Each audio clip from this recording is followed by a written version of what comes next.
Ini Selalu ada begitu. beberapa kali terjadi nggak cuma di daerah Sumatera aja, di Jawa Ya, juga banyak sekali yang mengeklaim ini ya, terjadi ya. gitu loh. Jadi saya balik lagi ke belakang, saya jelaskan bahwa ini diawali tahun 1992 ketika Earth Summit, UN Earth Summit yang ada di Rio de Janeiro, di mana di sana dideklarasikan 27 isu lingkungan. Dan disitulah dimulai pencetusan Agenda 21. Ya, di situ mulai Agenda 21, di mana disepakati perubahan lingkungan atau geoengineering. Indonesia sudah ikut, lalu dilanjutkan di Peru, ya, Intergovernmental Panel on Climate Change, itu di Peru. Lalu kemudian di Indonesia dibentuk pada tahun 2012, di Peru 2011, di Indonesia 2012. Terus kemudian 2015 Indonesia juga ikut di dalam Paris Agreement, di mana Indonesia meratifikasi aturan-aturan Paris Agreement. 2015. Balik lagi ke belakang, tahun 2007 dibentuk BNPB. Tahun 2004 terjadi tsunami di Aceh. Jadi tidak serta-merta BNPB ini terjadi, didahului dengan peristiwa. Seperti itulah permainan selalu, ya. Selalu seperti itu. Mungkin kita tidak sadari. Bikin begini untuk alasan ada kebijakan baru. Bikin begini ada alasan. Perhatikan nanti kemudian apa yang akan terjadi ke depan dengan bencana yang ada. Karena data yang ada pada saya itu akan terjadi penggiringan penduduk dari desa mendekati kota. Persiapan smart city. Lalu data yang ada pencetakan sawah baru, persawahan baru yang kita kenal dengan smart farming. Mungkin Bill Gates nanti yang akan menguasai di sana dengan GMO dan sebagainya. Kira-kira seperti itu ada di sini. Ini sudah ada rencananya di sini. Nah ini, ya Bu. Boleh di-share. Nah boleh di-share nih. Nanti di zoom Karena ini aja. penting banget nih. Ini ada semua, ya. Oke. Jadi kita bukan juga tidak pakai data, tapi data kami searching untuk memastikan. Ya. Sebenarnya kita tanpa data udah ngerti sih. Cuman based on science itu mereka hanya percaya dengan apa narasi resmi yang diberikan. Tanpa narasi resmi mereka akan denial. Nah, itulah yang membuat banyak saintis atau orang pinter itu menjadi skeptis terhadap segala sesuatu yang tidak memenuhi kaidah empirik. Kalau tidak ketok, belum ada datanya, maka itu adalah halusinasi. Berarti kalau Gitu. bilang ada antek asing bener ya, ada antek asing apa Ada. ya? Dia tidak langsung muncul sebagai...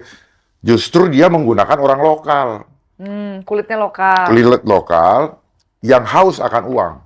Ya, Harus haus akan uang. paham. Nah, makanya negara kita, ya, negara ini tanpa disadari dikelola secara prinsip manajemen perusahaan.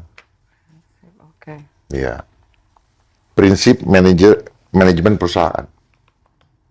Di mana direktur utama, let's say kepala negara, direktur utama memegang prinsip apa? Efisiensi dan akuntabilitas. Kalau bicara efisiensi, bicara uang. Bicara akuntabilitas, jangan sampai ada yang dicolong. Gitu. Kecuali punya kuasa mungkin kan. Punya kuasa, bisa bikin laporan yang menurut dia akuntabel, tapi hanya mereka yang tahu. Makanya permainan data itu juga hati-hati. Ya, tidak semua data yang dirilis resmi Ya. itu isinya benar. Tergantung siapa yang tergantung lobby-lobby politik. Gitu. Itu ada kaitannya juga nih dengan yang pemilu kada yang akan ditarik menjadi dipilih DPR, itu nanti akan ada lobby-lobby dan sebagainya. Berarti bisa dibilang roadmap-nya adalah digitalisasi tetap ya Pak ya? Semuanya Digitalisasi itu end game-nya. ya, dari mulai smart city, smart farming, pokoknya yang embel-embel smart ya. Smart. Smartnya dia, kita on. Iya. Iya kan? Kitanya on. Kitanya kayak zombie. Di remote control, belok kiri, belok kanan. Nah, gitu. Jadi setiap peristiwa yang ada, itu pasti ada perencanaan. Tidak terjadi secara, bahasa Sundanya apa? Ujuk-ujuk. Nah, pasti direncanakan. Itulah yang disebut dengan operasi intelijen. Karena kan smart itu sendiri kan juga kan singkatannya kan surveillance, monitoring, and activity bukan? Surveillance, monitoring, and R-nya apa ya? Rutin. Terus sama teknologi. Gitu. Rutin ya. Jadi memang sebenarnya adalah pengawasan total gitu. Jadi smartnya dipikir kita tuh adalah pintar, bukan. Itu sebenarnya ada udang di balik bakwan itu tadi itu semuanya gitu loh. Ya. Jadi kita suka mereka penuh dengan teka-teki. Jadi kalau kita tidak mampu untuk memecahkan sandi mereka, yang orang katakan bahwa itu adalah cocok logi, maka ya sudah silakan makan dengan cocok logi. Kalian nanti akan terjerembab, disesatkan dengan istilah-istilah yang katanya keren. Gitu. Padahal setiap istilah atau kata, di situ ada symbol of thought-nya. Simbol dari pola pikir yang membuat istilah itu. Tapi kenapa ya Pak, selalu di ujung lagi loh, bencana itu selalu di ujung. Aceh dan sekitarnya gitu. Ini kan kalian juga Aceh kena gitu kan. Kenapa selalu di daerah situ ya? Di ujung situ. Adakah sesuatu, yaitu tadi motif di balik itu semua, ataukah ada kekayaan alam yang mereka inginkan atau gimana ya? Ya, Sumatera, Aceh dan Sumatera itu adalah letak geografis yang strategis. Satu, merupakan jalur laut internasional yang jalur utama ya, perdagangan, terus sumber daya alamnya juga luar biasa. Ya. Itu menjadi faktor utama kenapa mereka lakukan gitu. Dan yang perlu catat, apabila suatu wilayah sulit ditaklukkan oleh politik, maka tragedi adalah cara untuk melemahkannya. Berarti itu juga yang akan terjadi mungkin ya. Next target adalah mungkin yang sebelah sana tuh. Papua mungkin? Pada peristiwa gini, kita nggak usah mikir mau di mana targetnya segala macam. Yang perlu kita waspadai, mereka-mereka yang menjalankan atau yang memegang tanggung jawab di setiap kelembagaan. Tingkah mereka lah yang harus diperhatikan. Karena sesungguhnya semua yang dilaksanakan sudah ada dalam RPJMN 2025-2045. Itulah makanya mereka membuat juga tagline menuju Indonesia Emas 2045. Saya heran, semua ngomong kayak begitu pada nggak malu ya.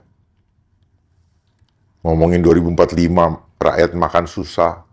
Ya, apanya yang 45? 45, mendingan Indonesia 2045 hatinya emas. Bagaimana kalau pemimpinnya sendiri tidak punya hati emas? Boro-boro mau dapat emas fisiknya, hatinya tidak emas. Tidak emas itu apa? Sense of crisis-nya tidak ada. Yang ada adalah pandai-pandaian bersilat lidah, memainkan peran sandiwara di depan kamera, dengan segala macam argumen-argumen yang rakyat sebenarnya tidak memerlukan argumen itu. Yang rakyat butuhkan adalah dia tidak perlu diminta konfirmasi, tapi dia bilang, saya tertolong, saya terbantu. Bukan dengan segala macam promosi-promosi yang tidak maksimal. Ya, itu. Jadi kira-kira setelah ini, menurut pandangan Pak Dharma itu ada krisis apa yang sedang mereka siapkan di belakang gitu? Ada rencana krisis apa-apa lagi nih, kira-kira? Kalau saya tidak bawa ya. Jadwal mereka punya rencana di SDGs tahun 2026 sudah ada tuh. Yang diterbitkan oleh? Yang diterbitkan oleh UN. Udah ada tuh, dia punya jadwal-jadwal. Apa namanya, Pak? Sustainable Aha. Development Goals. Oh, Sustainable yang 17. Ya, tapi yang 26. Oke. Tahun 2026. Sudah Oke. ada. Ada di Yang 2026 ya. tolong handphone saya. Tolong teman-teman dicek juga ya di rumah ya. Riset sendiri ya teman-teman ya. Sustainable Development Goals 2026. Itu yang diterbitkan oleh UN. Kamu bisa cek sendiri. Karena kalau kita ngomong, tapi kamu nggak ngeriset sama aja. Ya. Jadi jangan jadi penonton aja. Betul. Jadi riset juga gitu ya. Ini kerjaan saya juga nih yang Pak Dharma kayak gini nanti dia nih. Yang 17 tujuan itu ya Pak ya? 17 tujuan, tapi dia sudah dalam bentuk Di-upgrade. timeline. Oh, udah ada timeline-nya. nih. Oke. Oke. Ini gimana nih caranya? Saya lupa fotokopi apa tuh. Oke. Nih sudah ada, jadi Ada jadwalnya timeline-nya. udah ada. Dan ini bisa diakses siapa aja ya. Ini bukan gara-gara handphonenya Pak Dharma, enggak. Ini ada kok. Jadi mohon dilihat itu timeline-nya. Jadwalnya mereka udah announce. Ya, Ya itu yang akan mereka kerjakan di tahun 2026.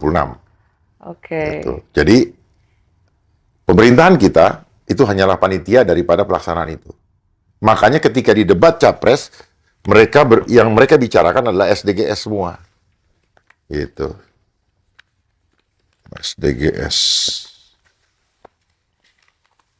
Nah ini. Yang masuk di dalam nih.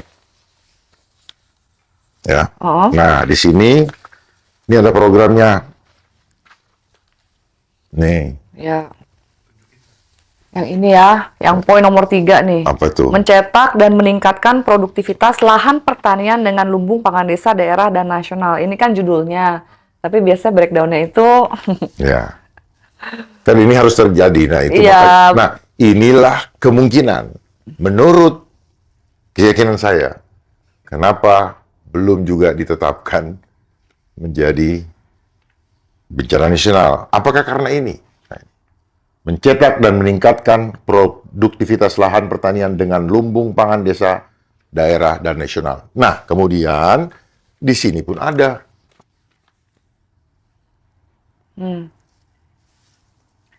rencana pembangunan jangka panjang Aceh ya, RPJPA. 25, Tahun 2025. 2025 sampai 2045. Yang isinya Isinya adalah, sudah ada di sini juga. saya bacain ya. Peningkatan produktivitas pertanian yang berkelanjutan, selalu ada kata berkelanjutan, berarti sustainability ya.